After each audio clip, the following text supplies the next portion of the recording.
name is Max Gagliardi, and you're listening to the Talk Energy Podcast. If you're watching this video, take a moment to hit the subscribe button on YouTube, or you can follow me on your favorite podcast app. You could leave a review on Apple Podcasts. That would help the channel. If you guys haven't also subscribed already to our energy company's weekly newsletter, it's called Ancova Energy on Substack. We put out a once-a-week newsletter. It's got a bunch of data around the energy markets. We have oil and gas prices. We have futures prices. We talk about what's going on in storage, what's going on in the weather, give little anecdotes about what happened in the week on the price front. We also do opinion write-up pieces in there and highlight stuff that's come out on the podcast. We don't spam you. It just comes out once a week. If you're interested in doing that, you should do it. We're trying to grow that audience, and I would really appreciate it. This episode, we actually have two guests, Calvin Froge, the founder of Marhelm, which is a shipping analytics company, and Kumar, aka Data Trade, on Twitter. Both guys are great follows. They put out a bunch of good content. If you don't follow them on the Twitter platform, you should. They're great, and I was excited to have both of them on. It's a fantastic episode, and it's a long discussion, so buckle up. This one's going to be a good one. This episode, we discuss the global economy and what Calvin sees going on in the shipping world. His company, Marhelm, has shipping analytics data and gives his clients a view into the lifeblood of the global economy. We also get Kumar's unique perspective on energy, technology, and culture. We dive into a bunch of energy topics, the global macroeconomy. We even talk about Bitcoin at the end and other topical trends. This is a great episode. You don't want to miss this one. Hope you enjoy the show. Kumar, Calvin, welcome to Talk Energy. Thanks for coming on, guys. Thanks for having us. Yeah, Kumar, how long have I been bugging you now to come on? I feel like since the beginning. I usually don't appear on podcasts, but since you're a friend, I'm happy to. Yeah, I just like your opinions on nat gas. You have been proven right on how bullish you were.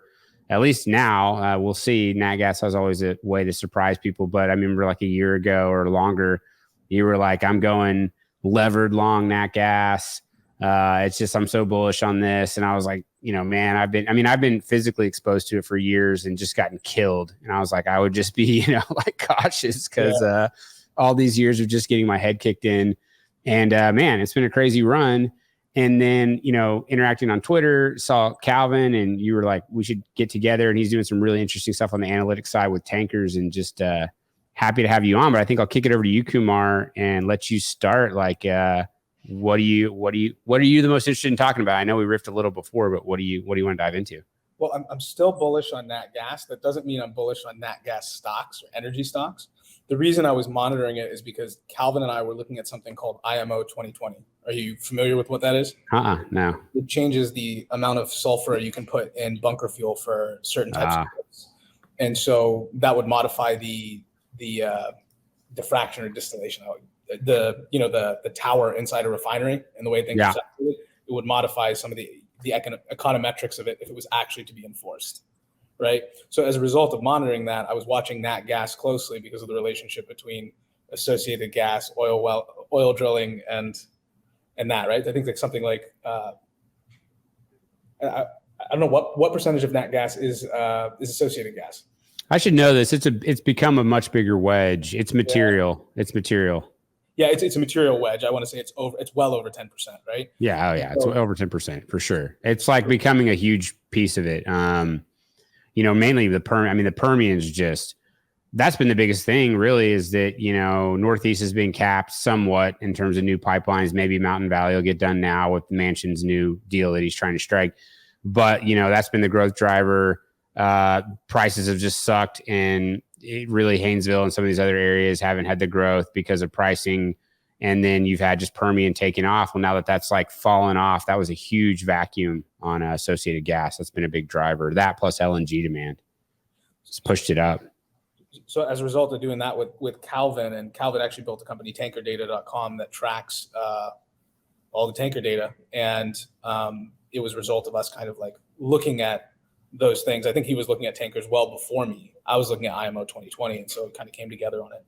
He's right. Yeah, I think Kumar actually told me about IMO 2020. I think he was the person that mentioned it to me, and then I started looking at it, and I started reading the stuff that Philip Vergler was writing, and I was like, wow, this is going to have a big impact. Yeah. Tell us, Calvin, we talked just a little bit before we hopped on about your company, what you guys do and the trends you look for. But for the listeners, maybe give your background on the company and what you guys are up to.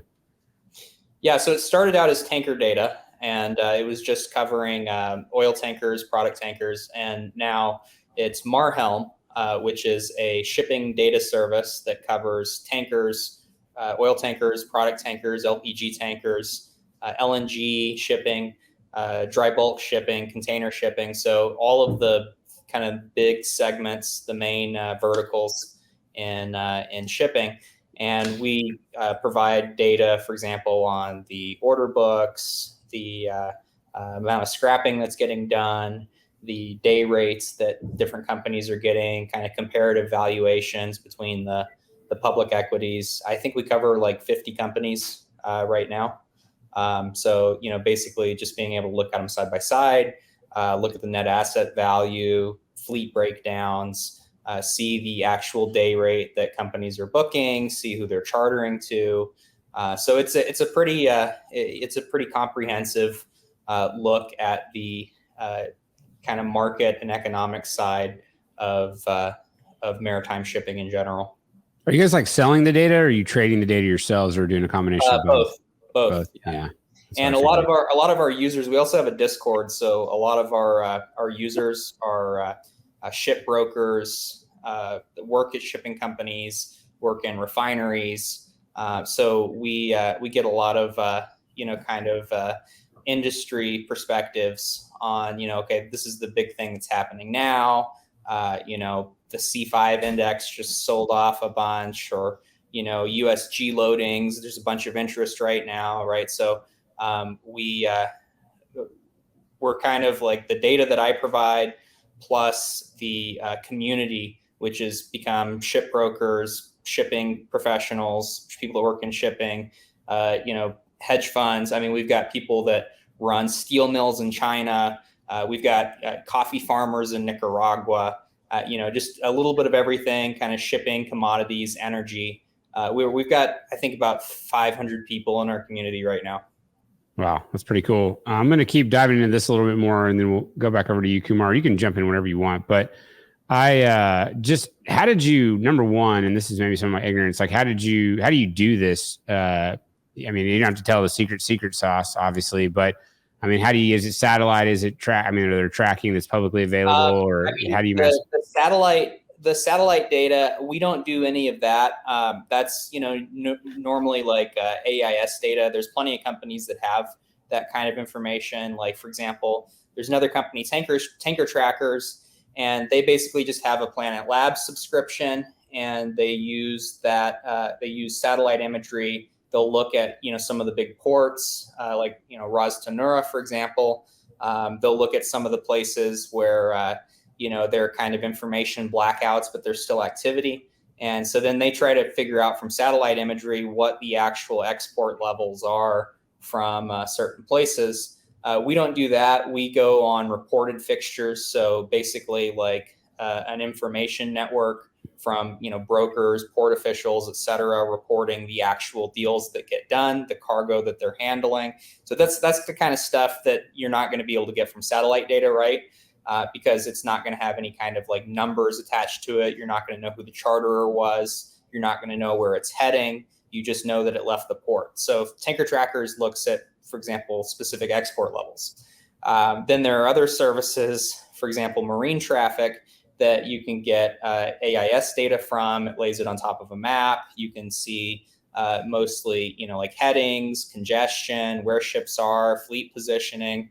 And that's definitely a good subscription to have too. I have a marine traffic subscription, but again, it doesn't give you any of the specific details on specific ships and the cargo they're handling, who chartered that cargo. You can see where the ship is heading on marine traffic, for example, but you can't see what the final destination port is. So if somebody wants to drill into, okay, who's sending diesel where, who is sending fuel oil where, what rates are these being booked at? What's the actual, premium that people are paying in the market to ship these products, then you can use our product to figure that out. It's pretty good. No, it's interesting. It seems like there'd be just like a ton of different avenues that you could take that to trade or arb or get business intel. I mean, to your point around the 500 people in the community, to me, that seems like a relatively low number given the amount of people that could use that data. And it's not just trading. I mean, there's just like business intelligence that other people could use in different industries. I think that maybe a lot of people just kind of don't know who we are. I don't really market it. I basically just have my Twitter following, so it's just. I mean, I don't even have a sales website, right? Like, well, and I don't mean to knock on the 500. That's a good number. I'm just saying that it seems like the total addressable market there would be like big for that type of data. Yeah, I would say it's probably not as big as you would think. It's just too niche, or well, it's pretty niche. The people that would benefit the most from this, a lot of them are already going to have some sort of data source. I mean, a lot of the companies that kind of look at this type of information, they've got data budgets anywhere from 5 to 7 figures annually, and so I would say that we're in kind of an area where we're aiming maybe more at the lower end of that market. I mean, we don't have the same data that Clarkson's has, for example, which is a publicly traded company. They're one of the biggest ship brokers in the world. Right. We do have good data, but it's not. We don't have like a big team of ship brokers working on it all the time like Clarkson's does. So our pricing is like $2,500 a year versus if you wanted to just go out and get fixture data on your own. You would probably do that directly with a ship broker. Maybe you would pay $15,000 or $20,000 a year just for like one vertical, right? Yeah. So, Calvin, how many tankers are on the planet? It's like 700, 10,000, 20,000. I don't even. Yeah, I mean, it depends. I can tell you how many VLCCs are on the planet. How many? There's like 800 something VLCCs on the planet. It depends on what you call a tanker. They're divided, basically by what segment you're looking at. But if you log into Marhelm, you can look for specific types of ships. You can see exactly how many ships are a VLCC classification or Suezmax classification. I'm just saying ballpark. Is it like Yeah. I can tell you, for example, there's 700 to 800 refineries. Yeah, so there's a lot more tiny ships than there are big ships, right? Kind of the smaller that you get, the more there are. So like an MR tanker, medium range tanker, it's like 50,000 deadweight tons. There's a couple thousand of those, I think close to 3,000. I'm just going off the top of my head, but I think it's about 3,000 versus like some of the bigger sizes, like a VLCC, there's only like 800 something of those. But the smaller you get, the more there are. Like the smallest ships, there's tons of them. Got it. Right. It's just like look out in the harbor. What do you see? You see a couple of big ships and like lots and lots of small ones, right? Yeah. Well, I'm going to ask you this one, Calvin, first, and then I'll kick it. It's same question to Kumar. Just the trends that you've been the most interested in. For you, Calvin, maybe like on the shipping side and what you do, and we'll go from let's say from the beginning of COVID to today, and then Kumar, just you broadly, whatever you got, you always have something that you're interested in, but I mean, if you want to keep it around energy, you can, but maybe let Kumar go first and then we'll do Calvin after that. What are some of the things like energy wise? I mean, obviously we talk nat gas, but what are some of these other things you've been paying attention to? I think there's going to be a huge shortage of data center compute and storage. I think there's going to be a huge shift. So like the U.S., as a percentage of GDP, the U.S. government expenditure is going to go up significantly. It's going to be like unprecedented. I keep telling people it's going to be it'll be a volumetric shift in labor, right? So like right now you have 1099s, W-2s, you have government employees versus non-government employees, you have government contractors versus non. Those like that caste system inside the U.S., it's like I'm using the word caste system. It's not actually a caste system. It's just like an economic division between people will become much bigger. You'll either get government dollars or you won't. That'll be like the classification of how business is thought of just because of how much will be spent, right? Right. Another major trend I'm watching is like median ages of countries. So I think, like there's a pipeline being built around Africa that's going to double the broadband capacity of Africa. It's called 2 Africa. They have 47 landing points between Italy and then the other side coming around.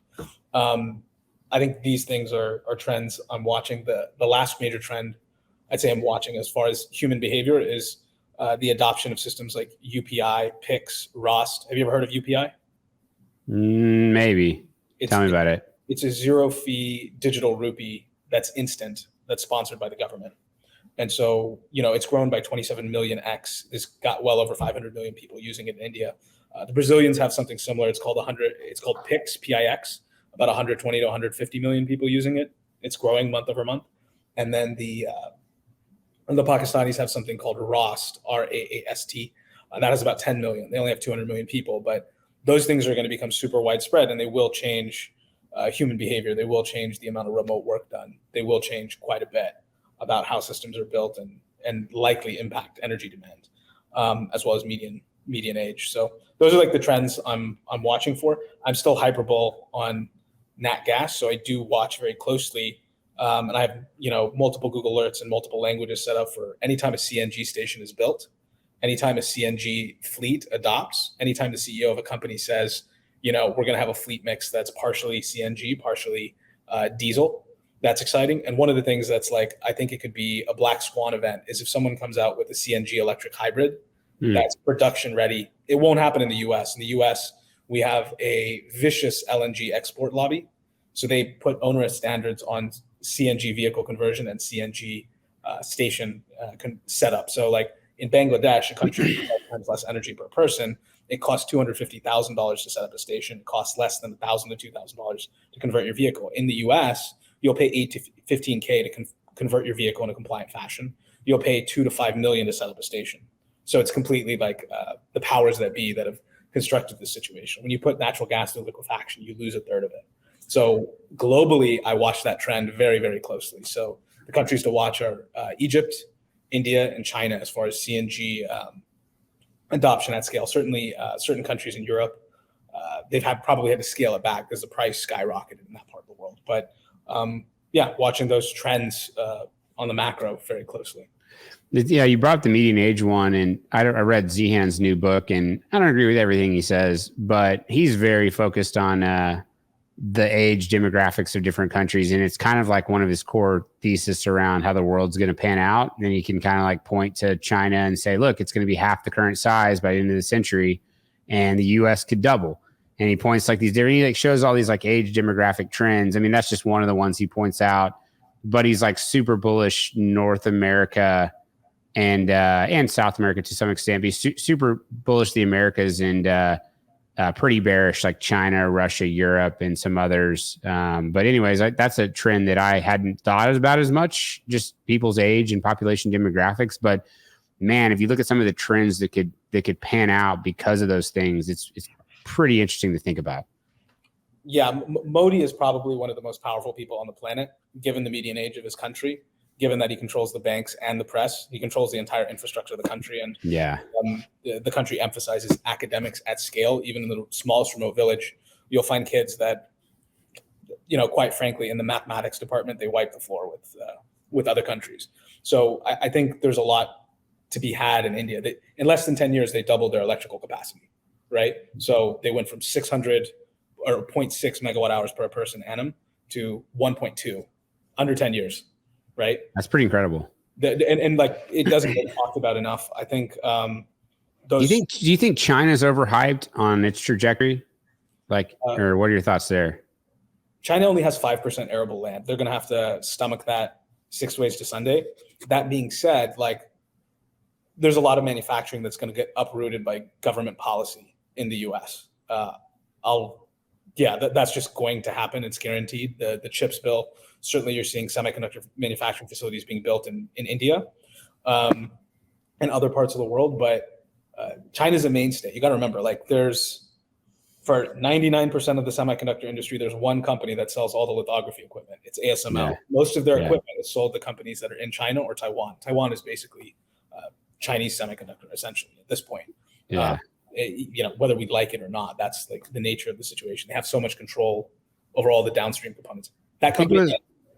I was gonna say, I think it was like Ben Hunt that compared it to the Arrakis. I don't know if you've ever seen Dune or read the book Dune, but it's like the planet that everybody has to take because they have the spice or whatever. And without that, like nothing else works. Like hyperdrives don't work in the book, but he was basically like, Taiwan's the Arrakis of the world right now. It's like the most important place. The downstream components of that company that makes the lithography equipment, they have 4,400 or 4,200 something downstream suppliers. So like the level of supply chain complexity in China is not like, it's going to take 20, 30 years to probably uproot it. It's not like it can't be an instantaneous shift. It's just not the way things work. So that's it. Yeah. That being said, I would say that the dynamics that are playing out right now might be kind of changing people's minds on the relative importance of high tech versus, kind of basic commodity needs, right? Yeah. I mean, and I think this is this kind of cycle that we get into is, when we have, too much of the basics, too much food, too much energy, then all of the focus turns into, tech, innovation, growth, right? Yeah. And so, we go into this kind of crazy cycle of, seeing, investments in stupid things, strapping iPhones to bicycles or iPads to bicycles. And everybody just kind of goes down that rabbit hole. And then you don't get investment in the real things that, we actually use on a daily basis, civilization wide. Like as an example is LPG, right? Like Kathy Wood will get on CNBC and talk about how important innovation is and how we need to invest in, all these biotech startups and then she'll have a big, line of people following her, kind of agreeing with that. And then you look at something like LPG, which in developing world, they call it cooking gas. And this is, literally just the steel cylinder that, has LPG in it that people use for cooking. Well, if you look at, what's been causing societies to collapse recently, you look at Kazakhstan, you look at Sri Lanka, it's been a shortage of LPG gas. You look at what's caused riots in India and Pakistan, it's been a shortage of LPG gas. And so on the one hand, you've had, underinvestment, so the price has gone up. On the other hand, the supply chains are so screwed up that they literally, can't get enough of the cylinders, of the steel cylinders. And then, the government response is, okay, well, let's just subsidize this. So they put in subsidies in place. And then the next thing that happens is industry starts saying, hey, we could we're paying a hell of a lot for this. We could lower our costs a lot if we can just go, stockpile all these subsidized consumer cylinders. So you've got, in India, they've got essentially cops going around raiding warehouses to find these huge stockpiles of LPG cylinders. So while the world, tries to stay focused on, or at least the Western world and Western investors try to stay focused on the next big thing. And, we talk a lot about semiconductor capacity, and that's obviously important, right? I mean, data centers are important. We're doing a Zoom call right now. You need semiconductors in drones. I mean, that's, really one of the main inputs to the Ukraine war right now. But, then at the same time, the basics are people need to be able to heat their homes. People need to be able to cook their food. I mean, boiling water is a very underappreciated problem. The difficulty of heating water worldwide is extremely underappreciated. I mean, you had more people in the last couple of years switch to back to firewood because they couldn't afford their energy costs than you have in a generation. So, we can say Taiwan is like Arrakis and Dune, but I don't know. I think we're still missing the basics. Yeah, maybe like oil is still the spice, right? I mean, like at the end of the day, you kind of need the energy. What are you saying, Kumar? Yeah, I don't think we have one thing like that. Okay, yeah. But we have like commodities in general, and especially the energy production commodities, and especially fossil fuel. So the that Vaclav Smil book, about how everything works. That was, Yeah. a really kind of great reality check of just breaking down how our entire industrial supply chain works and how much cement and concrete go into everything. And, how important things like LPG are to the developing world, how much oil we use on a daily basis. And, how that's, even with the advent of EVs, that's not really changing. Norway is like 80% of new vehicles sold in Norway now are electric vehicles. I think it's more than well over half of the vehicles on the road now, but their petroleum consumption has not declined substantially. How could that possibly be, right? So we're in a world where we use all these fossil fuels. We've seen an unprecedented increase in the standard of living for people and the population over the past 100 years. But we don't appreciate what got us there, and we don't understand the consequences of trying to transition away from these things in a short order. And I think there are very few people, in general, not just in the investment community, but in governments as well, that understand these consequences. And that's why we're seeing this complete collapse, highest inflation in 40 years. You've got all these European power consumers talking about, energy rationing, about switching to, from gas to fuel oil or coal, because the people that plan these systems, they didn't understand how it worked. They're like, okay, well, we can just, purchase this cheap gas from Russia, and then we can tell everybody how ESG we are and how low our carbon footprint is, when really our entire baseload capacity is predicated on the Russians continuing to sell us cheap energy. It's Kumar, I'll let you talk in a second. I know you had something to say, but it reminds me, this is, as you're saying this, I don't read a ton of fiction anymore, but I used to love Michael Crichton books. I still do. And I recently went back and read Jurassic Park, just one of my favorite books and movies. And it just reminds me of Ian Malcolm when he's talking about the whole book about how people's propensity to underestimate these complex systems. He's like lecturing the whole time about how they're going to lose control of this island because it's just too complex, and they're trying to make it seem like it's easy. Oh, we'll just make these dinosaurs and put them in pens. And he's like, that's not how this works. And I feel like that's similar to his character in that book and in the movie, similar to, like, if you look at these politicians and these central planners, they're like, oh, we'll just do this. We'll make everything EVs, and we'll like tell everybody to stop, using oil and gas. And it's like, that's just not how this works, guys. Like, you're going to lose control of this situation. And it seems like we're seeing that play out. But I don't know, Kumar, your thoughts on all this? Yeah, so I call this the death of industrialism. And so, like, when Calvin talks about bullshit companies being funded, I think the problem is these like Montauk Soho House fuckwads running this country. So like the evacuation of 60,000 factories has led to a scenario in which a guy who used to get the privilege to work on particle accelerators, the privilege to get to work on polymerization technologies that did three things. Like, industrialism is always defined as three things in my mind. It's like reduce the chemical footprint of a task, right? So we switched from lead acid to nickel cadmium to lithium ion. We kept moving left on the periodic table. And that's right. So cleaner chemical footprints, lower energy grid stress, like across the whole. So like per kilowatt hour generated, we have a lower energy grid stress. And then the third is like an unprecedented capability, the ability to do something that wasn't done before anywhere. So a lot of these tech companies, the creation of them was by a situation where you have pension debt, whereby like there was so much pension debt that they have to chase yield. So that what they do is they broker it out. The way it gets brokered is these Montauk Soho House fuckwads run this country. And what they've done is they've taken above market performance and management fees for below public market returns. So they run shit. If you go look at these venture-backed portfolios, a significant non-trivial percentage of them were designed in such a way that their customer bases have unprofitable fellow venture-backed companies in their portfolio of customers. So when it dries up hard. So I think that's what we're going through right now. But the reality is that, like, in the US, we only have 30,000 chemical engineers. We don't have enough. There's not enough people that are competent in chemistry. If I point to like the energy grid blessings of switching different fuel sources, most Americans can't name it, right? They don't understand it implicitly.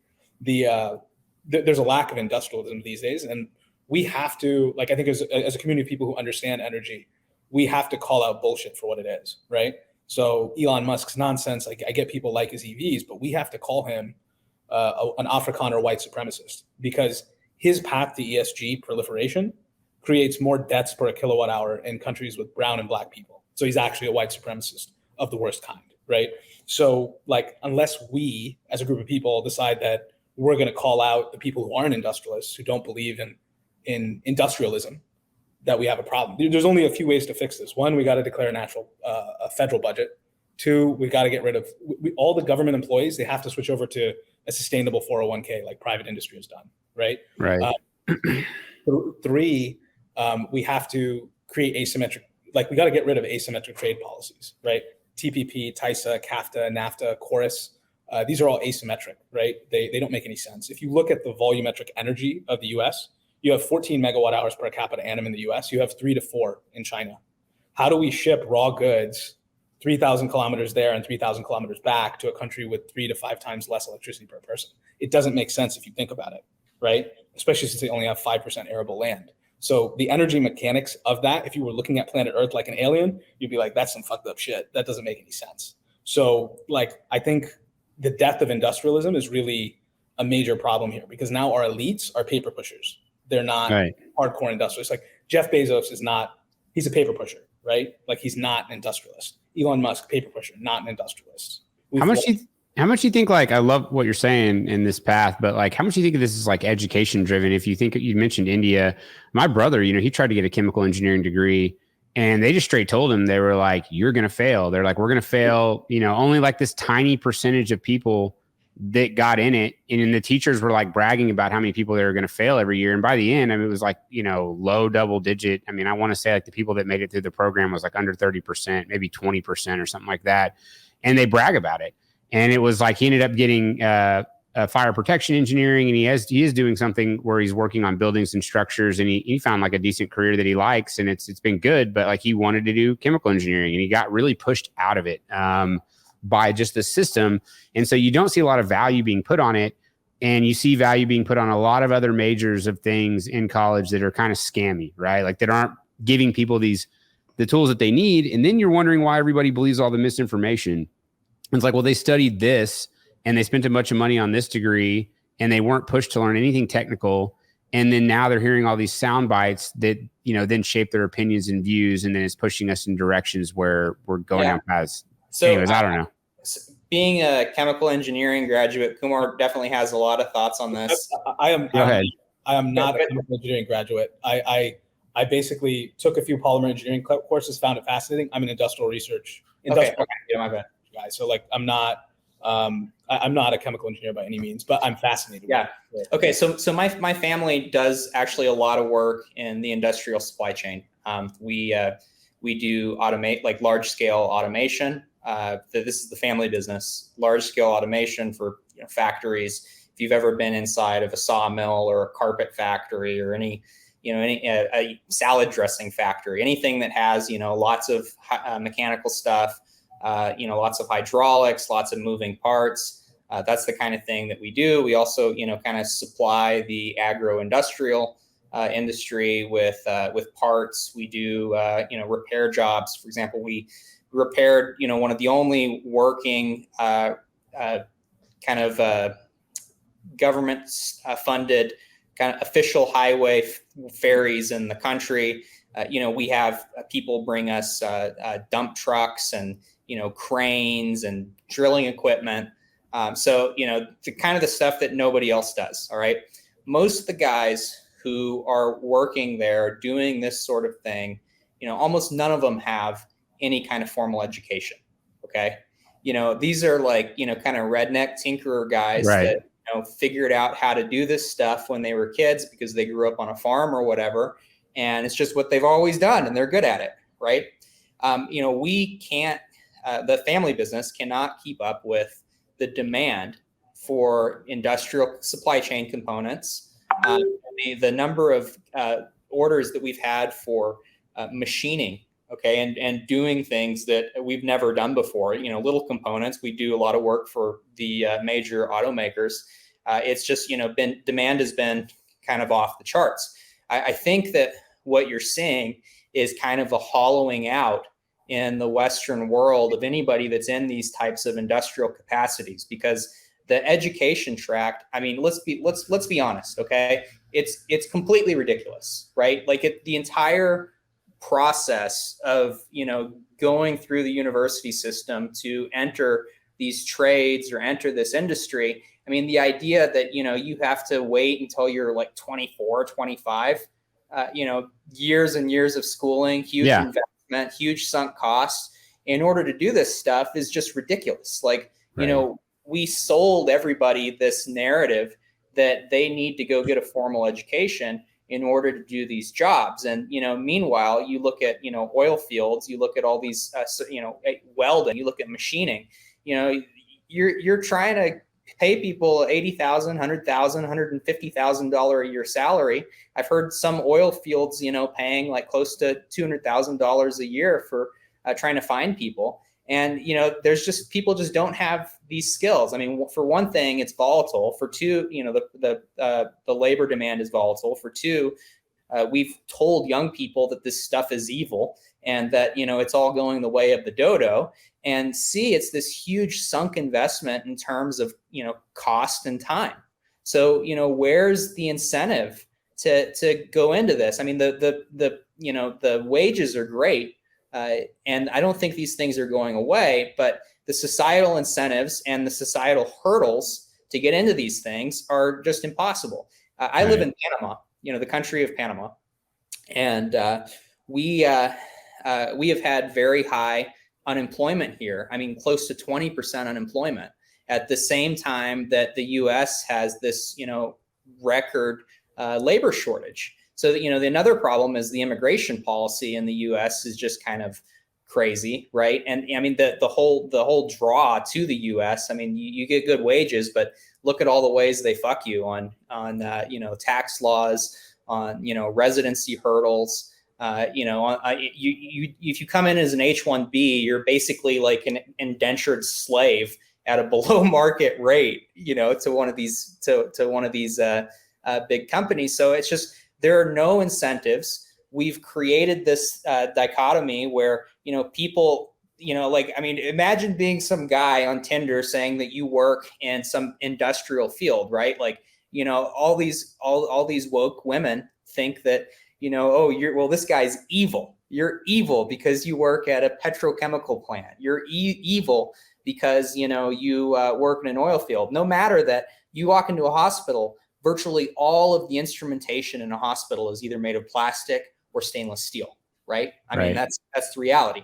You look at any construction project anywhere in the world, it's steel and concrete. These are heavy industrial processes, right? And so I think that what you're going to continue to see is that these things are being hollowed out. There's going to be more winners at the top. These companies are going to make enormous profits because there's just fewer and fewer people doing them. I mean, ESG has cut off investment for these industries. If you want cheap commodities, if you want, cheap basic materials, then you need an oversupply of commodities and basic materials. To have an oversupply, you have to have too much investment. You need dynamics like we saw in the last shale boom in the United States, where people just, poured in capital. Now, that's not great long-term for investors, right? But if civilization wants cheap energy, cheap inputs, sufficient labor, et cetera, then we need to have a system where we have an oversupply of energy, an oversupply of basic inputs, basic materials, et cetera. And I just don't see that the incentives, are going to lead to that. I think the incentives are going to lead to shortages, rationing, wealth taxes, right? Windfall taxes, which we're already seeing. I mean, the UK, Europe, the United States, I mean, they're acting like a third world socialist state, right? I mean, how is this going to incentivize people to go into this field? So you're going to have, a few places where, big multinationals are exporting something that everybody else is going to have to pay a lot for. Your Petrobras's of the world, that's kind of who owns the future when everybody's underinvested in energy and commodities. Yeah. It's brutal. I mean, if you look at like the last time not the last time, but one of the major times when we had, energy security issues is World War II. We were having all this, whoever supplied or controlled the oil had a major advantage. The U.S. government was like running propaganda on, how oil field workers were heroes. They had like comic strip that they put out. They were like doing government-backed projects, building oil pipelines, like expediting them, basically green lighting all the permits, just getting it done as quick as they could get it done so they could avoid having oil on the water, so to avoid the German U-boats. I mean, they were doing all these things that were actually shoring up the security. They were highly deflationary because it was adding energy supply, making the country stronger, helping the economy. Can you even imagine our current leaders doing any of that stuff? I mean, they're just so disconnected from reality. They hate this stuff. They told everybody that it's evil. Okay. They told everybody that we're going to die unless we stop doing these things, which, might be true. Okay. The changes from climate change, the increases in temperature, the, climate instability, that might lead to a lot of deaths. But what no climate scientist will say is that I don't know that changes from climatic changes are going to lead to more deaths than the instability from trying to do this transition without understanding the mechanics and understanding the implications. I mean, changing these complex systems, all these industrial processes and, supply chains. I mean, look at what happened to Sri Lanka when they tried to get rid of fertilizer. I mean, it was the fastest collapse you've probably ever seen anywhere. Right. So, I mean, I think that's what we have to, be cognizant of is, we can look and say that, the Rhine River is at very low levels right now. And these, some of these droughts that we're seeing are, 1 in 1,000 year droughts. We saw a 1 in 1,000 year, rainstorm in Death Valley. So, we can see a pretty much perfect correlation between CO2 part per million concentration and temperature increase, right? I think that there's a lot of times there's this kind of us versus them mentality when it comes to industrialization people versus, for example, climate science people. And I think that there's a big incentive on the part of the usually the left, the climate scientist people, to not only be alarmist, okay, like I've looked at the code for some of these climate models, okay, and as basically part of the rule for these climate models, the temperature can never go down. Well, we do see that temperature is varying and going down in lots of places, right? So that they have a political incentive to be alarmist and to also not say, well, the world might be, a few degrees hotter. We might need to farm in different places. We might need to shift things. Okay. But they don't talk about what is the implication of trying to, drop burning natural gas for the entire grid at once until, you get a crisis like you're seeing in Europe now, where they invested trillions and trillions of dollars in wind and solar infrastructure. And, the thing is, you need that baseload demand, right? I use solar here, okay? But it doesn't work unless you have a cheap baseload source of power, because the amount that you need to invest into overcapacity and storage just completely destroys the returns and the ability to make those investments. And then the volume of materials and the way those materials are need to be processed in order for solar panel manufacturing to happen. Like if you want to look at an interesting correlation, look at the correlation between Chinese coal prices and polysilicon pricing, okay? And tell me that solar is ESG. So... Yeah. No, I mean, not just you hit on a lot, and Kumar, I'll let you jump in a second, but you mentioned the climate alarmism stuff, and this drives so much of it.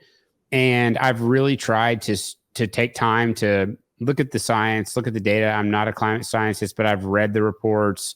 They're long, they're hard to get through. I've read the summaries, and I don't see anything in there about the end of the world. I mean, it's all just kind of like, oh, well, from this data set to this data set, we see this happening. There's a potential, this statistical chance of this happening. But that doesn't get you Nobel Prizes. That doesn't get you funding. That doesn't get you on the cover of magazines and newspapers. What does get you those things, and there is a massive financial incentive, is to be an alarmist and to be a catastrophe, someone who's a Malthusian in predicting the end of the world. And that's not what the science says. The science doesn't predict the end of the world. It predicts like certain things have a statistical probability of happening, but it's these people that have financial incentive and they're getting gain from effectively creating some fictional future that may or may not happen. that's controlling the narrative, and it's pushing public policy and opinion. I don't know, Kumar. Yeah, I think go ahead, Calvin. I think most people that that just look at the data can agree that there's a direct correlation between CO2 concentrations and temperature. Okay, but I think where smart people disagree is what are the specific consequences for us and for nature as a whole. Like the Smithsonian did an interesting study a few years ago here in Panama, where they built some geodesic domes and they controlled CO2 concentrations. And they found that a lot of plants would respond positively to higher temperatures and higher CO2 concentrations, and they'd actually produce more oxygen. That actually a lot of tropical forests would be extremely resilient. Right now, I mean, we probably need to ask a lot of questions about land use. Right? I mean, cutting down rainforests to plant corn is probably not a good idea, right? Right. Banning meat when you've got wide swaths of the world that are covered in grassland that don't get very much rainfall, where there's really nothing else that you can grow there. That's probably not a good idea, right? I think that just people tend to be very extremist when it comes to these climate positions, and they don't really take a balanced view given the not only the implications for climate, but also the implications for our industrialized system. They don't think about how many people are going to starve if we stop using fertilizers, right? Inflation. Like every government cares about inflation now, and the Biden admin was doing that ridiculous. Oh, there's no inflation in July. No, you don't. The inflation is still the highest in 40 freaking years. It's just gas prices came down a lot from June, and that was, most of the CPI weighting. So it depends on what time period you look at. If you look at month over month, yeah, things were flat. If you look at year over year, there's still a lot of fucking inflation.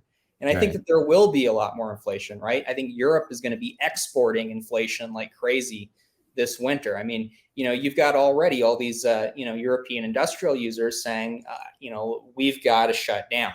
We are not going to be able to run, or we're going to have to burn oil. We're going to have to burn coal. We're going to have to come up with some other plan. So, higher electricity costs in Europe. I mean, not just a little bit higher, but, look at the charts. Go look up forward pricing on European electricity, and then think about what's manufactured in Europe. Think about all the, petrochemical industry stuff. Think about, all the machining stuff. Think about all of the supply chain components that are manufactured in places like Germany.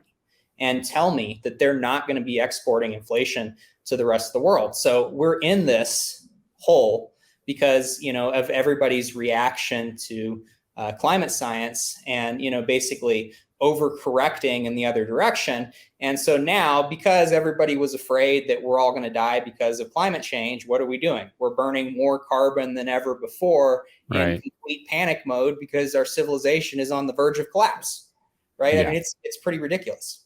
It is. Kumar, what are your thoughts on all this? There's a lot we've covered there. So it's good though. So two things. One, I think about occupational licensure. So 40, 50 years ago, you had 1 in 20 jobs that required licensure. Now it's 1 in 4. In California, it's 1 in 3. So they have double the rate of recidivism, double the rate at which people go back to jail once they get out of jail. So this is a huge issue, right? The US is the only country in the world where a plumber can be a multimillionaire. You go to Panama, you go to, Brazil, you go to wherever. There aren't like a ton of plumber millionaires. There's a ton of blue collar working people that can make money and subsist and live good lives, right? So occupational licensure is a massive thermonuclear bomb to America. The second, there's 3 things. Okay, so I'll talk about occupational licensure. The second thing is like just sheer chemicals allowed in.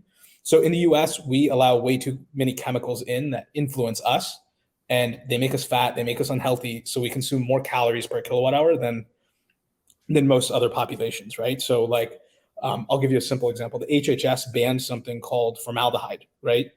Mm-hmm. But formaldehyde releasing preservatives still make their way into our food and cosmetic hygiene products, right? So like, there's a lot of nonsense like that goes on. On our skin, we have ammonia and urea that comes out of our sweat, right? I would say 99 to, and we have ammonia oxidizing bacteria that like has a natural sort of homeostatic relationship with it that keeps our skin healthy, right? Well, most of the cosmetic and hygiene products in the US aisles destroy that ammonia oxidizing bacteria. It's bananas, right? There's a ton of stuff like that. PFAS, for example, they misestimated the toxicity by 100,000. If you drink rainwater, don't drink rainwater. It's toxic. Did you know that? Like, that's a new thing. Like, don't drink rainwater, which is that's crazy. what they said. Yeah, I just saw that. Is that so? You looked into that claim? I didn't. I just saw the headline. Well, I'd heard it from years from chemical engineers. I always thought it was nuts, but like to finally hear it widespread confirmed is unusual. So, the frame, like, okay, but leaving that aside, occupational licensure, we allow way too many chemicals in, and certainly our healthcare system's fucked when health insurance companies make money every time you're prescribed a drug. That's flawed. Like, we're taking way too many drugs, and you can feel it in the water. We're the only country in the world where a health insurance company makes money every time you're prescribed a drug. Think about that. Like, always remember just that sole payment vector reality that makes us different from every other country. And then the third thing I want to talk about is the framework. It's like, this framework is really critical. So like, the framework right now is let's minimize CO2 emissions per kilowatt hour. That's the wrong framework. It's going to get a lot of people killed. 50% of the population relies on natural gas fertilizer created from nat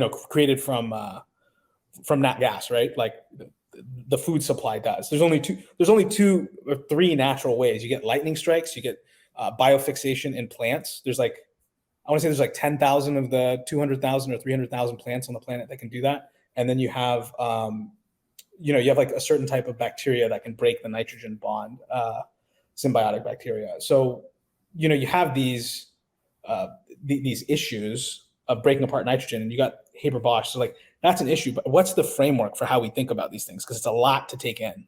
Like, I have an industrial systems engineering background. I've looked at hundreds of factories. I have a polymer engineering training, just a slight bit of it. So I know enough chemistry to know about industrial processes. So I understand these things, but they're really freaking complex. And I always have to look back at books. I don't even know how to measure things. So I think the framework should be, let's minimize air, water, and soil pollution per kilowatt hour while trying to get everyone to 2 to 3 megawatt hours per capita annum. At 2 to 3 megawatt hours per capita annum, I can have enough steel to have farming tools. I can have enough nitrogen fertilizer to maximize caloric extraction per hectare. At 2 to 3 megawatt hours per capita annum, my birth rate isn't extreme. If I don't hit 2 to 3 megawatt hours per capita annum, the only way to maximize caloric extraction per hectare is to have more children. Most people don't walk through that equation. They just think people in other countries like to have, no, it's not that. It's the energy balance of it. Right. And so some of those things are obviously vestigial structure. They still remain even once you hit energy levels, but eventually they level out. Right. So in that Vaclav Smil book, he said that in order for us to stop using Haber-Bosch, doing the ammonia synthesis, that in order to replace that lost boost that we get from fertilizers in the U.S., we would need 90% of the people to leave the cities. We'd need twice as many draft animals, and we'd need to use virtually all of the arable farmland in the entire United States. One thing I want to point out as well is like, in the U.S., we consume 66 pounds or 66 kilos of, I forget which one, of pork. In China, they consume 99 a year. Before Haber-Bosch, the average human consumed 10 to 15 kilograms of meat per year. Huge shift in human behavior and affluence and stuff. So I think occupational licensure, the sheer amount of chemicals we let in, and the payment vectors for healthcare insurance, I think they're messed up. And then the third is like, our framework should be to minimize air, water, and soil pollution per kilowatt hour, and per kilowatt hour. And we should try to get everyone to 2 megawatt hours to 3 megawatt hours per capita annum, because then we can at least sustain things. So my theory is we should burn as much as is possible to get there, because it'll give us a homeostatic relationship with our environments. It makes sense. I mean, if you look at like that's why energy density is a thing. It's like, we want to get the most out of the least. That should be the goal. And when you're looking at the orders of magnitude needed for renewables, for example, which is just a dead end, quite frankly. I'm not saying there's no place in the world to use them. There are applications where they make some sense.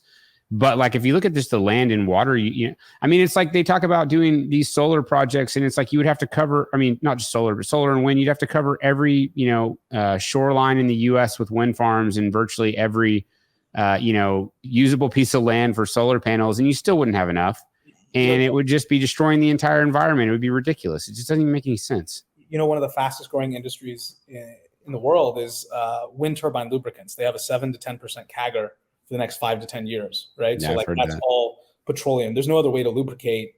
There's no other substance you can make with a lower kilowatt hour and like the performance characteristics other than a petroleum lubricant.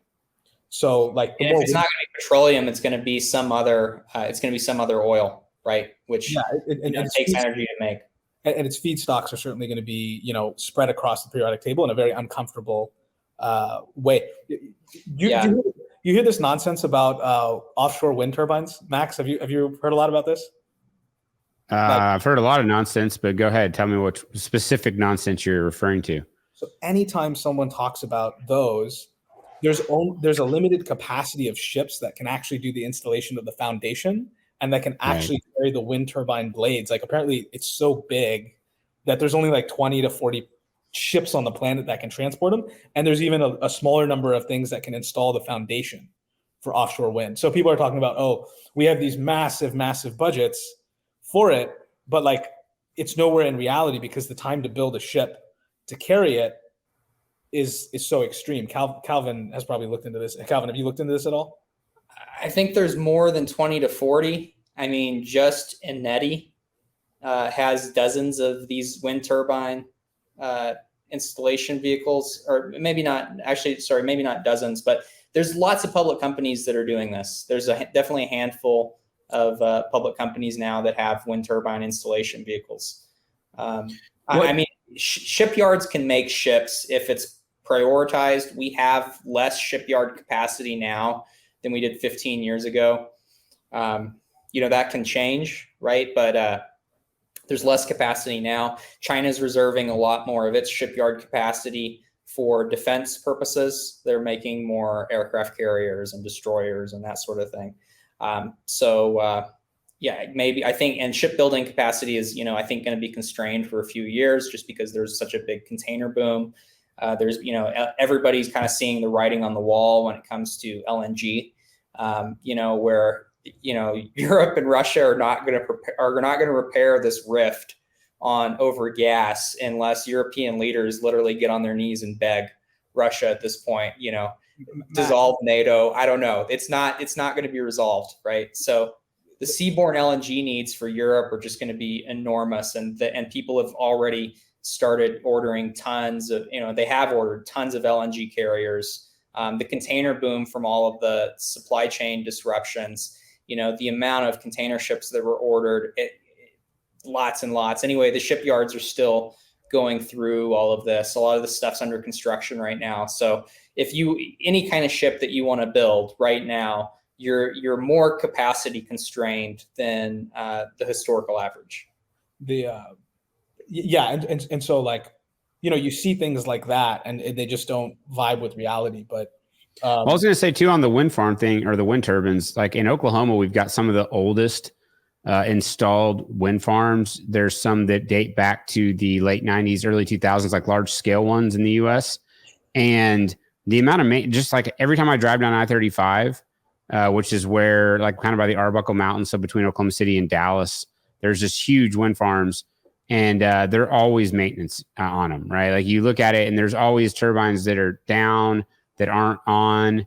You've had all kinds of just the transmission issues have been brutal. I mean, I've heard huge curtailments at different periods of time. But that aside, I mean, just the amount of maintenance, you're always seeing these things getting worked on or shut off for whatever reason. If you talk to people, I talked to a guy who's a wood turbine tech, and he was like, yeah, these older wind turbine farms, they have to be basically, completely retooled and redone because they're getting to the end of their life cycle. And that's like 20 years old. And so if you think about it, if it's out in the middle of the ocean and you have all these things, I mean, just the feasibility of operating something like that, just long term, I mean, 20 years is nothing like that. Yeah. So just ballpark here in Panama, our electric grid ballpark is like 85% hydro, 15% renewables. So wind and solar. Okay. And our electricity price is indexed to the price of oil. So, make sense of that. Yeah. Wait, so what's your dollar per kilowatt hour? Right now, it's under 15 cents.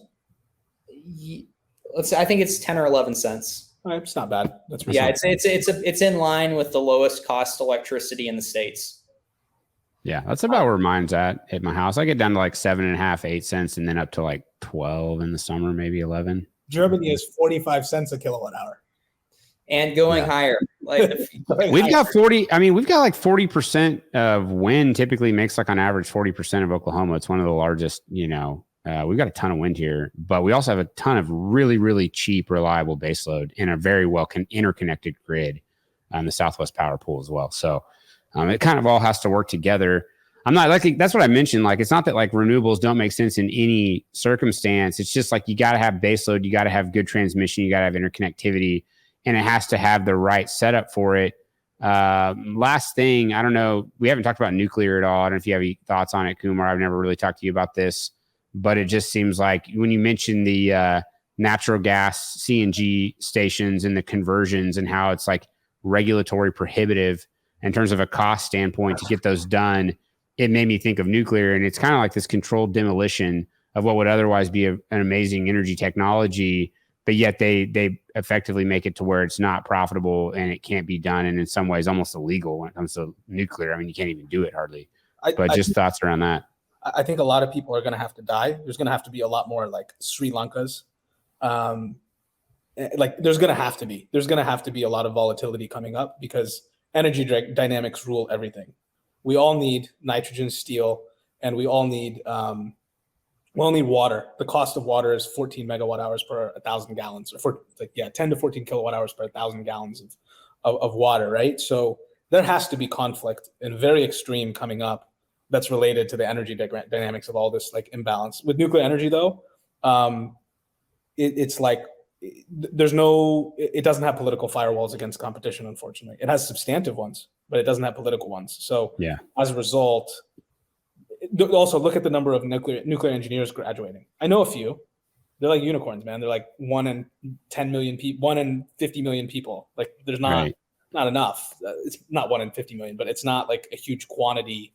And how many of them actually know how to use systems and stuff when they get out? And how many of them would just rather click a keyboard and make money at home? Like, and it's much than nuclear. And it's crazy because like the amount of money that we spend on other things, these are like very solvable problems. Like if you did a program that was the size of this bill that they just did, and you said, we're going to use this for a number of things. One, it's going to be to get, a bunch of scholarships for nuclear engineers. And that's a small piece of it. Another is that we're going to provide financing for, new nuclear facilities. And we're going to take all the permitting risk and we're going to build these things. And this is going to be our down payment. If you took a $300 billion down payment, you could probably build $1 trillion worth of nuclear. I had a guy on the other day that probably represent, I can't remember what he said, some pretty big double-digit percentage of our total power needs. And this is like a drop in the bucket in terms of these things that we're spending money on. And you could do it in probably like 10 years. You could have like a really meaningful increase in it. But they're not going to do that. I have a Saudi homie who's got he's trying to raise $5 billion. Strong engineer, very strong on the refinery side. There's 700 refineries on the planet. 30 to 80 of them are going to be kiboshed in the next 24 to 36 months. And we're probably short 50 to 150 refineries. We're short an extreme amount of refineries. They're not easy to build. His struggle to raise $5 billion to build a refinery that's like $10 billion or $15 billion in value is so insane that I can't even imagine what it would be like trying to build a nuclear power plant. Right. Yeah. I mean, you can't even when you talk to people about building refineries, because I've looked at, people pitch me on, because I'm an energy infrastructure guy and have done pipelines, processing plants, compression, just anything, treating, et cetera. And we've been pitched, refinery, projects, modular refineries, all kinds of stuff. And capital people just won't even touch it. They're just no, there's zero interest. You can't even retrofitting existing ones. They're there's too much liability. It's just not even, so to your point about nuclear, no one's going to touch it. It would have to be a broad-based government push to where they fully back the debt and they fully support the project and greenline the permitting and don't let it get, the problem with the nuclear stuff is that they change the regulations midway through. So this Georgia nuclear facility that they're trying to build over the 10 or 15 years or whatever it's been, it's every 2 years, they're changing the regulations and they're having to redo the work from scratch. And the total cost of that nuclear facility, over 50% is going to be just interest on the debt. is what it's costing. So people are like, nuclear is so expensive. I'm like, they're over 50% of the AFE is going to be debt or interest payments on the debt because of them consistently changing the regulations. So until there's the political will to do it, they're just never going to happen. Same with refineries. Have you guys seen the talk that Brett Kugelmass gave a few years ago at the Johns Hopkins Applied Physics Laboratory? I don't think so. Okay, so that talk is outstanding. And it basically goes into how nuclear has been stigmatized over the decades, and its cost has been driven up by lots of kind of safety preparations to prevent meltdowns. Like, essentially there was a cottage industry in the U.S. that there were Westinghouses, et cetera, that basically told everybody nuclear is unsafe. We need to do billions of dollars of maintenance a year to make it safe. So anyway, he's got a really interesting talk and perspective on that. Basically just kind of saying that when nuclear power plants started getting developed, you had at the time the petroleum industry didn't like it. Like, have you ever seen the movie Cloud Atlas? And the whole conspiracy is that the nuclear power plants were owned by big oil, and they were purposefully trying to cause a disaster in order to prevent nuclear energy proliferation. That's a fiction movie, okay? But it was kind of an interesting comment or interesting idea. I think that was a Wachowski brothers movie, actually. Might be wrong on that, but I think so. Anyway, great movie. But this talk that Kugelmass gave kind of goes into all of those historical nuclear energy politics. What this transition that we're trying to be led down by our Western politicians right now is going from superior forms of energy to inferior forms of energy, from dense sources of energy to less dense sources of energy. I mean, the thing about liquid fuel, you can you not only do you get a good yield on it in terms of the power generation, but you can transport it anywhere. It stays good. It's a battery. It's a storage is part. Storage is the feature of it, right? Absolutely. And now, when you look at what actually has to be done, people want an EV charging station everywhere. People, want, everybody to have these batteries that are super heavy. Then you need to use a bunch of plastic to get the weight of the EV down. I mean, look at the plastic content on an EV versus an ICE vehicle. I mean, it's absolutely absurd. You just end up, using the petroleum in another way. A Tesla weighs as much as a Ford F-150. Right. Yeah. That's crazy. Yeah. Yeah. So we're going to these, these inferior forms of energy generation. Now, I'm not going to say they don't have a purpose. Like, I have solar on my house, and my power bill has been reduced. It's not subsidized, or at least I'm not able to get the subsidies because all of the dealing with any agency or entity that is affiliated with the government here is like impossible. It's a complete mess. So without subsidies, solar panels have lowered my electricity cost by like 70%. But that being said, the grid here is mostly hydro. So the baseload power is really cheap. Okay. If I tried to go off grid solar, I looked at the options for doing this. If I tried to go off grid solar here and only generated power from solar, the amount of money that I would need to invest in batteries, in additional panel capacity, but especially in batteries. Okay, and the rate, the more important metric is what the expected lifespan is on the batteries. The more they cycle. So if you are depleting them overnight and sizing your battery grid to do that, your expected life, it goes from 8 years, 10 years down to like 4 years. That's what my solar guy here, we were going through these options, and he's like, look, man, you do an off-grid cabin, you're gonna have to I've done off-grid cabins for people, and they literally have to replace their batteries like every 4 years because of all the cycling. They just, they go through them really quickly. And this is, we've tried different types of batteries, different technologies, different manufacturers, different qualities. and it's always the same outcome. If you put all the stress on the battery infrastructure, that's where you get all the failures. Yeah.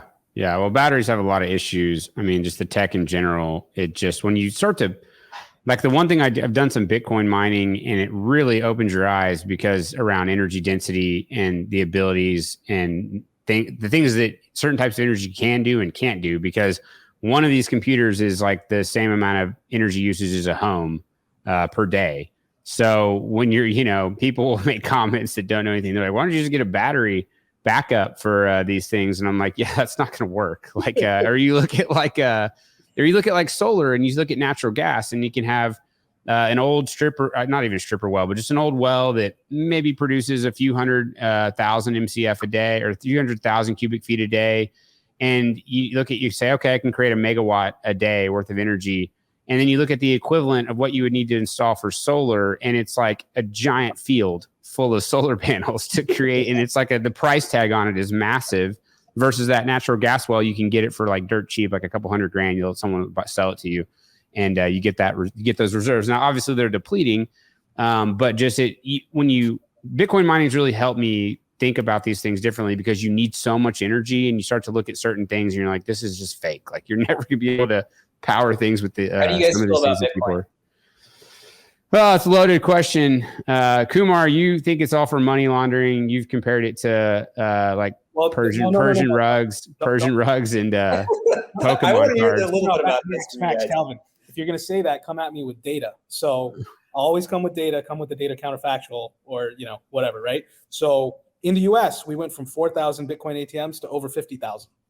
The price at a Bitcoin ATM, tell me what the transaction cost is. What is the Bitcoin ATM charging you? It's a lot. I mean, it's like, I've only looked at, there was one that was by me recent, or no, they took it out, but it was there for a while. I want to say like when Bitcoin at the time, it was trading at like 46,000, and the ATM was like 55,000 is what it was selling it for. So it was huge. So but they charge you a fee to do a transaction on it, right?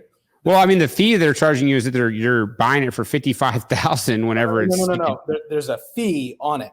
The fee is 7.5% to 15%. Yeah. So you tell me, who the fuck is buying Bitcoin, who's like trying to hedge against the government and all that shit? Who's buying it for a 7 to 15% transaction fee? It's drug cartels. Now, how do we know this? Because you go talk to any high schooler in their 40s in South Florida, they're going to tell you how when they were a kid, they had a buddy who was hired, and he was hired to go into a freaking ATM and withdraw cash to run basically a dark market Hawala network.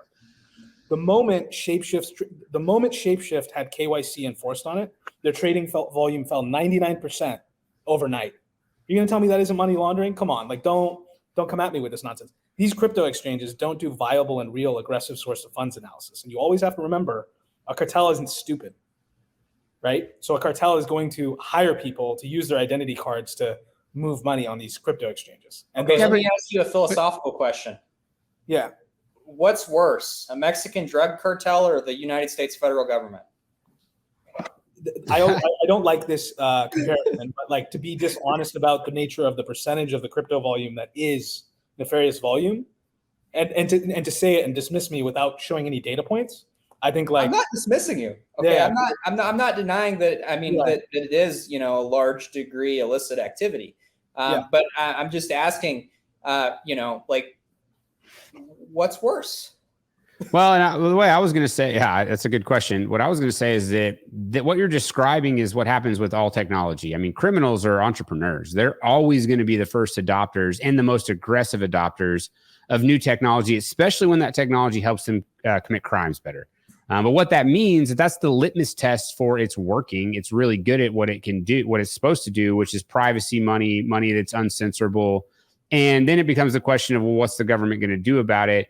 I think that I tend to believe that the outcome for Bitcoin will be binomial. I think it's either going to be something that's a huge, I don't think it's just going to be this thing that like sort of becomes a hobby like you would see with like Beanie Babies or Pokemon cards, and it just fades, but still there's some weird fringe people doing it. I think it's either going to be like illegal, or it's going to be like, this global medium of exchange that's widely used.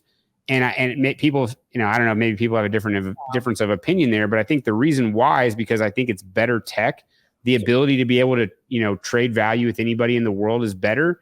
And so that should, in theory, progress. Go ahead. So if you're looking at widespread adoption, like credit card networks do 60,000 payments a second, right?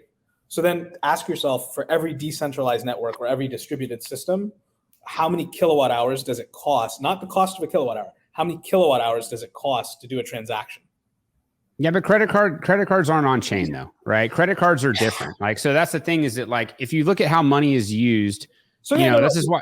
Then let's take a credit card transaction to finality and say, how many kilowatt hours did it take from start to finish?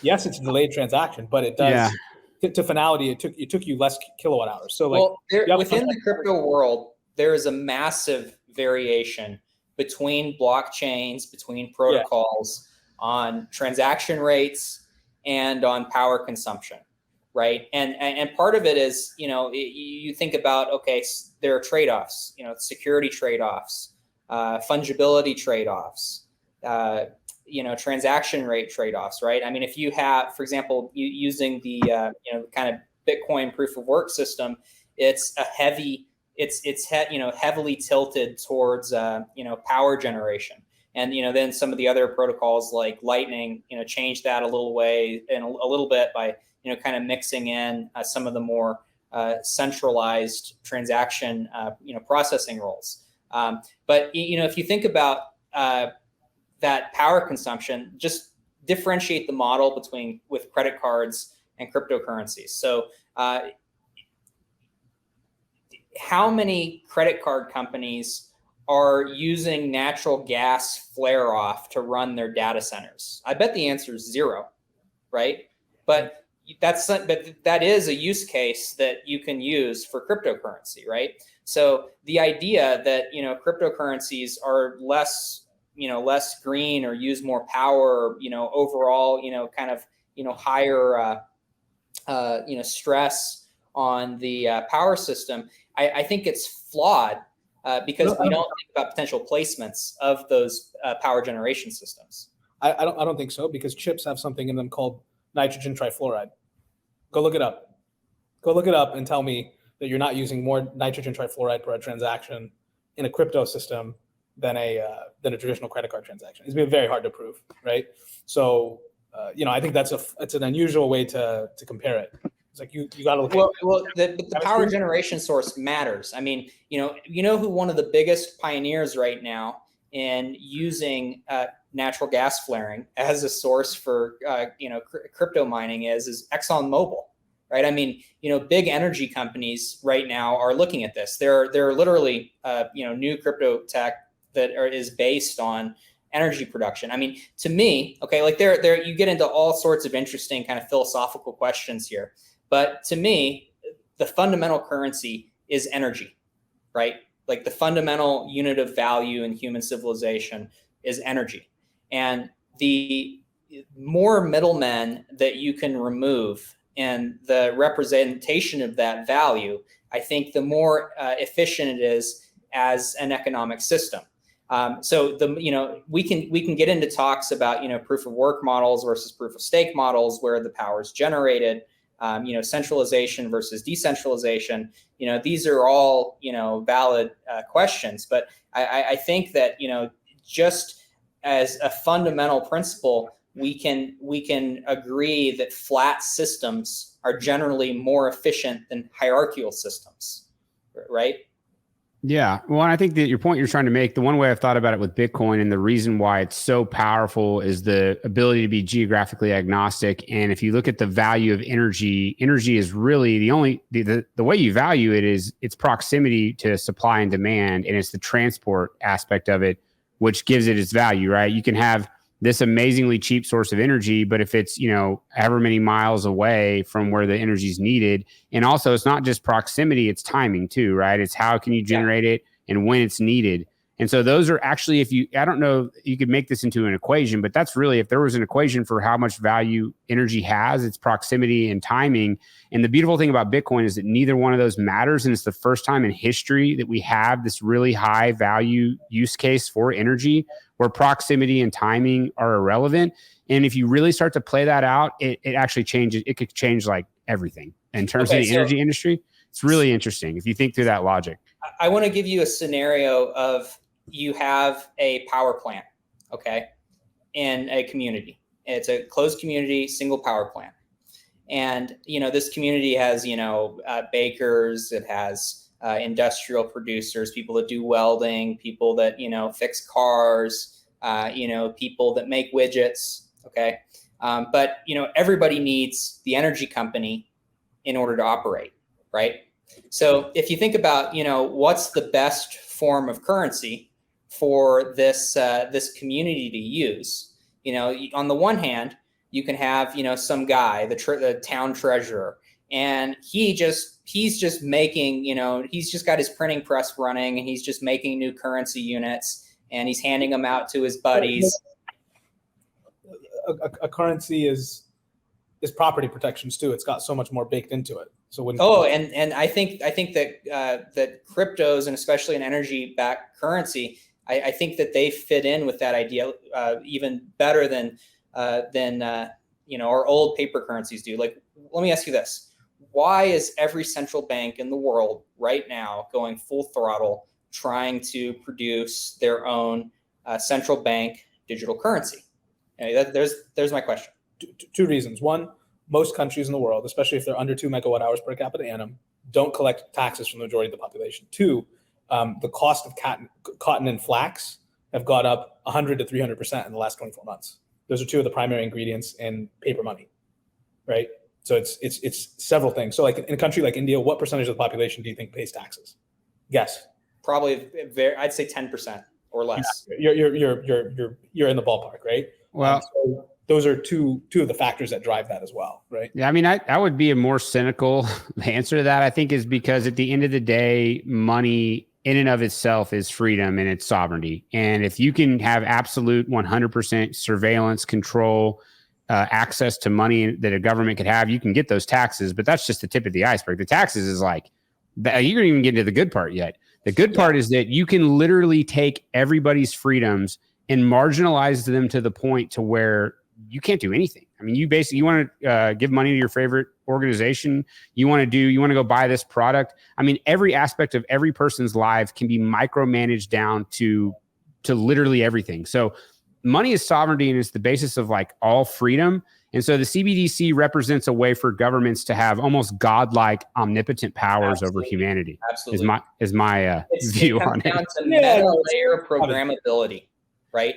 I mean, and this is also useful. Okay, not just, it's not good for the governments to be in charge of this, but if we're thinking about the progression of money systems, we always go from, kind of inferior money to, at least more tradable money, right? Like higher levels of tradability.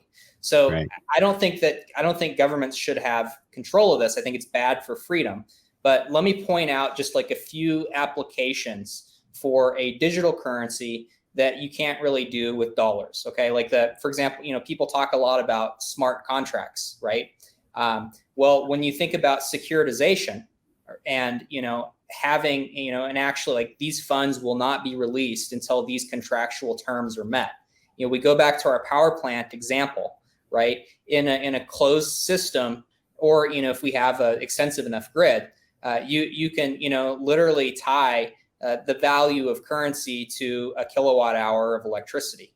And then you can tie that base piece of electricity, you can make tokens that are tradable for your actual power consumption, right? I mean, all of the value production comes from the power production in the first place. It's that energy that's transformed into useful things in our lives that's valuable. And cryptocurrencies, or at least digital monies in general, with that meta layer, with that programming layer, allows you to identify specific transactions, specific origins. Now, as a central bank, it also, yes, gives you godlike power to, deny certain transactions or block people. But I would say out of everything that cryptocurrencies right now offer us, open source cryptocurrencies, the number one offering is freedom. Okay, it's the ability to send money to somebody anywhere in the world without a gatekeeper stepping in between you. And a lot of people, I think even now it's even worse than it was when they, kind of first were developed. People only see the gatekeepers. They only see the Coinbases, et cetera. they don't understand that the backbone of the network is, people running, Bitcoin farms on the side of a volcano in Iceland or El Salvador, or, running equipment in their garage or basement. They think that it's still like the centralized system and that it's Coinbase, right? It's not, they don't think about the protocol and the miners. But what we have is a system to transfer value globally without the middlemen saying, no, you can't do that. And to me, that is more important than stopping money launderers and terrorists. I think that the governments of the world and the central banks of the world, okay, like look at the misallocation of capital and the misallocation of resources. In Latin America, it's very, very hard to get banking access. So when you see somebody start a business, you always see it happen in a very organic way. Somebody puts a shipping container on the side of the street, there's no bathroom, there's no air conditioning, they poke some holes in it, they start selling fruit. And then over time, as that business model works, they make it nicer. They add an air conditioner, they add, a bathroom and a septic system, right? But it happens very organic. Whereas in these places where, we have, omnipotent central banks, omnipotent banking systems, things are not organic. They're not based on, Cantillon. It's whoever closest, allowing the continuation of the activity. It's very like spend the capital first and then see if it works out. And, the capital, it all comes back to the energy and the natural resources, right? So if you're misallocating natural resources because you've got too much easy free capital that we're basically we're trading poor countries, it's et cetera, they're our printed money for their resources. I mean it's slavery in its purest form, right? Or at least trickery. Okay. But, we're doing this and then we're doing these projects that really don't have any utility or value for society. And I think that, having currencies that can't be manipulated like that can't just be printed, it fixes the capital allocation problem because you can only do the types of projects if you already have the money to do them. So then people think about what's within my means, what's within my grasp to do. Right? Societies think about that. So, I mean, to me, it comes down to a fundamental question of, are organic distributed systems more efficient in the allocation of resources, or is a godlike central banker the best decider of how to allocate resources? I think after what we've seen in the last couple of years with the inflation fiasco, the money printing fiasco, the power shortages, I think it should be obvious that these people are very, very bad at allocating resources, and they should not be in these positions of power. And the only way to break that system is to use money that they don't control. That's why look, I can't pay for too many things in Bitcoin here. Okay. I can't, sell Bitcoin here very easily. But I still accept it, and I give people a huge discount if they pay in Bitcoin or cryptocurrency, or they allow me to pay in Bitcoin or cryptocurrency. Actually, pay a premium, because to me that's like I'm going to pay taxes one way or the other. I'd rather pay my taxes to a system that encourages freedom, because I think these people are stupid. I think these systems are nepotistic. I think that they promote people based on weird values, like, for example, if you look at the acceptance rates to medical school of, different races, and, Kumar, Indians are generally a loser in this system, right? Asians especially are a loser in this system. It's based on some whim of what is morally right and who needs it the most. It's everything that Rand talked about in Atlas Shrugged. I mean, modern society is, basically just like, this is why we need objectivism. This is why we need things that, people in central power can't manipulate. So I think that, we should do whatever we can to promote and support these technologies, even if they're being used for terrorists, even if they're being used for drug financing, because in my mind, the government is worse than the terrorists and the drug lords. And, if you have to ask again, a fundamental question: why does the United States have hundreds of thousands of people overdosing on fentanyl every year? Like, why do we have a society where you walk to downtown San Francisco and you see poop and needles and drug addicts all over the place, right? The only way to fix this is to fix our capital allocation system and fix our societal values. To have a society with strong values, where people care about reality and about, doing what's right, that fixes the drug problem. That gets rid of a lot of the illicit activity, right? But the governments that we have in the Western world, I mean, they're promoting literal degeneracy, right? I mean, we've got this degenerate society that's sick and fat and stupid and, and loaded full of drugs, and it's just getting worse. So, saying, okay, well, we have to have a government issued currency to stop the drug dealers. Well, I mean, like you said, Kumar, the drug companies get a cut of every transaction. When COVID hit, they were prescribing everybody not fentanyl, but like OxyContin and opioids for pain relief, right? I said health insurance. We're the only country in the world where health insurance companies make money every time you're prescribing drugs.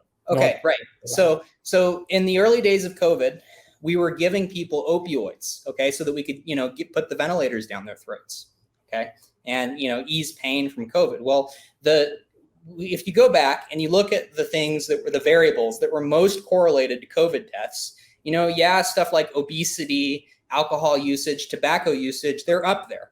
But the number one correlated variable to COVID deaths was opioid usage. And the United States prescribes more opioids per capita than anybody in the world. So, if you ask, well, why did so many people in the United States die because of COVID? Yeah, us being, fat, stupid, unhealthy had something to do with it. But, the main thing, I think, was the opioid usage. You look at county level data, and I mean, I did an entire series of blog posts on this, but you look at county level data and there's a clear relationship between opioids and COVID deaths.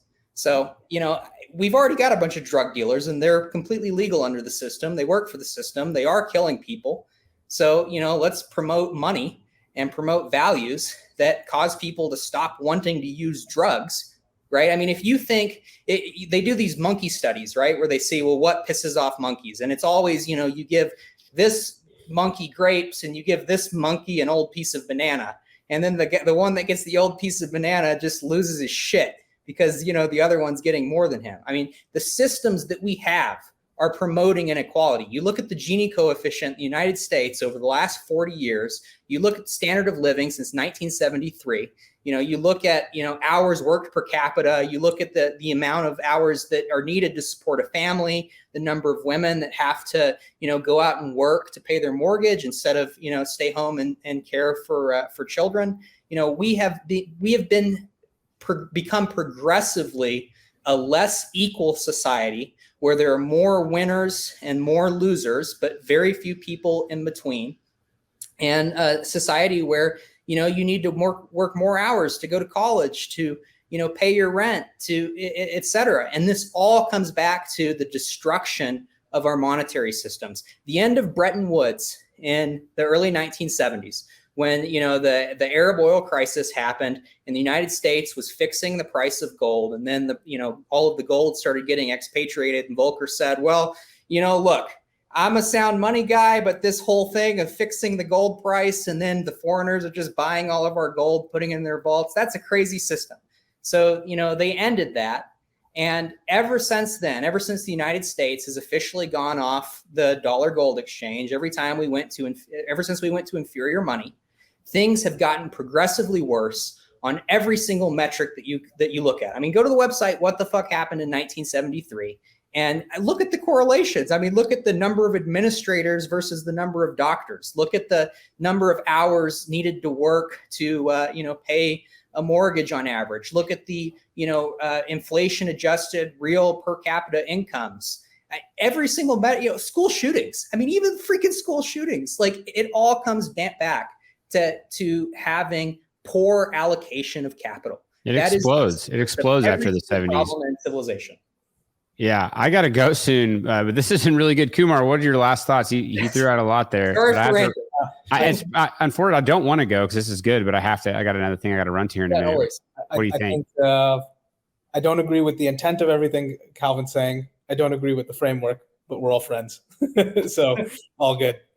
I think the misallocation of capital is a huge problem. I mean, it's, and I don't know that the idealism around Bitcoin and what it could do, I think is really powerful. Will it do it? I don't know. It's hard. I mean, I think this thing with like Tornado Cash and this developer getting arrested yesterday or whenever that was today is really scary. And we don't know what he did. Maybe he was actually laundering money. But if he was just the guy that wrote the code and they arrested him and they're going to throw him in a hole somewhere, it may be one of the darker things that's ever happened in modern humanity, because that's like arresting the guy that invented the internet. Because at the end of the day, like if you can't write open source code and you can't create systems and protocols that the public can use that promotes freedom and privacy, like, that'd be like arresting the guy that built a road because some drug dealer drove down it in his car. It's like, why would you arrest the guy that built the road? It's like, well, because he let drug users use it. And it's like, he didn't let anyone use it. He just built it. So I don't know. I agree with a lot of what Calvin said. It's a loaded topic, but thank you guys. This was fun. It seems like maybe we could do another one. We got more to say here, but Kumar, thanks for coming on. Calvin, great to meet you. And this is a good one. Thanks, Max. Nice to meet you. All right, guys. See ya.